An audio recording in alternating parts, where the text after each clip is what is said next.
Hi friends, எல்லாருக்கும் வணக்கம். சின்ன மருமகள் சீரியல்ல நாளைக்கு எபிசோட்ல என்ன நடக்க போகுது அப்படின்னு தாங்க இந்த வீடியோல பார்க்க போறோம். தமிழ்ச்செல்வி, அழகர் அண்ட் மீனாட்சி 2 பேத்துக்கும் சேர்த்து ஃபங்க்ஷன் வச்சுக்கலாம் அப்படின்னு சொல்லிட்டு ஒத்துக்குறாங்க பஞ்சாயத்துல. அதுக்கப்புறமா வீட்டுக்கு வந்ததுக்கு அப்புறமா ஈஸ்வரி என்ன சொல்றாங்கன்னா, சரி எல்லா ஏற்பாடும் நானே முன்னாடி நின்னு பண்றேன் அப்படின்னு சொல்லிட்டு தனியா அவங்க பொண்ணு சித்ரா கிட்ட பேசுறாங்க. அப்ப என்னம்மா நீயே எல்லாமே பண்றேன்னு சொல்ற அப்படின்னு கேக்குறாங்க.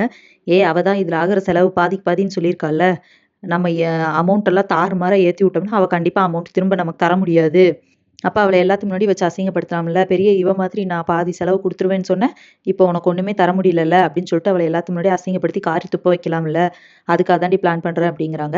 அப்ப சித்ராவும் சூப்பர் ஐடியாமா அப்படின்னு சொல்றாங்க. இங்க தமிழ்ச்செல்வி அவங்க குழந்தைகிட்ட அழுகுறாங்க. அழகர்கிட்ட என்ன அம்மான்னு கூப்பிடாம யார் யாரையும் அம்மான்னு கூப்பிட்டுட்டு இருக்கியேடா அப்படின்னு சொல்லிட்டு. அதுக்கப்புறமா கொஞ்ச நேரத்துல குழந்தை வந்து அம்மா அப்படின்னு சொல்லிடுது தமிழ்ச்செல்வி. அவங்க ரொம்ப சந்தோஷப்படுறாங்க. அப்புறமா அடுத்த நாள் வந்துட்டு 2 குழந்தையும் மாத்திக்கிற நாள். சேது வந்துட்டு நான் கொஞ்சம் பிஸியா இருக்கேன். நான் வெளிய கிளம்பிட்டேன். அதனால நீங்களே போய் மாத்திட்டு வந்துருங்க. அழகர தூக்கிட்டு வந்துருங்க அப்படின்னு சொல்றாரு.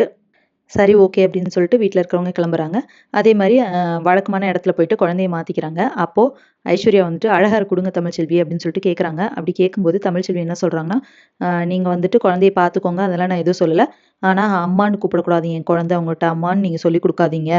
சித்தி, சின்னம்மா எப்படி வேணாலும் சொல்லிக் குடுங்க. ஆனா அம்மான்னு சொல்லக்கூடாது. நான் மட்டும் தான் என் குழந்தைக்கு அம்மா அப்படிங்கிற மாரி ஒரு மாரி பேசிர்றாங்க ஐஸ்வர்யாவ. அவங்க ரொம்பவே கஷ்டப்பட்டுட்டு குழந்தைய வாங்கிட்டு போயிர்றாங்க. அப்புறமா இங்க வந்துட்டு ஈஸ்வரி இருக்காங்க இல்லையா? அவங்க பத்திரிக்கை, மண்டப செலவு, கெடா அப்படி இப்படின்னு சொல்லிட்டு ஏகப்பட்ட லிஸ்ட் போட்டு தமிழ்ச்செல்வி வீட்டுக்கு வராங்க. வந்துட்டு என்ன சொல்றாங்கன்னா, ₹15,00,000 செலவாகும். அதுல ₹7,50,000 நீ குடுக்கணும் அப்படின்னு சொல்றாங்க. என்னது இவ்ளோ செலவாகுமா? அப்படின்னு சொல்லிட்டு தமிழ்ச்செல்வி ஷாக் ஆகுறாங்க. கண்டிப்பா செலவாகும். நீ தான் எல்லா காசையும் நான் தரேன்னு நீ ஒத்துக்கிட்ட தானே? பாதி செலவுன்னு சொல்லி ஒத்துக்கிட்ட தானே? அதனால ₹7,50,000 குடுக்க முடிஞ்சா குடு. இல்லாட்டினா இதுலேருந்து நீ விலகிக்க.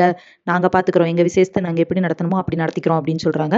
உடனே தமிழ்ச்செல்வி 7,50,000 தானே நான் குடுக்குறேன் அப்படின்னு சொல்லிடுறாங்க. அந்த அமௌண்ட்ட எப்படி ரெடி பண்ணி எப்படி குடுக்க போறாங்க? இதுக்கப்புறம் என்ன நடக்க போகுது? அப்படிங்கிறத இனி வர்ற வீடியோலாம் ஒண்ணொண்ணா பார்க்கலாம் ஃப்ரெண்ட்ஸ். அதுவரைக்கும் வெயிட் பண்ணுங்க. நன்றி. வணக்கம்.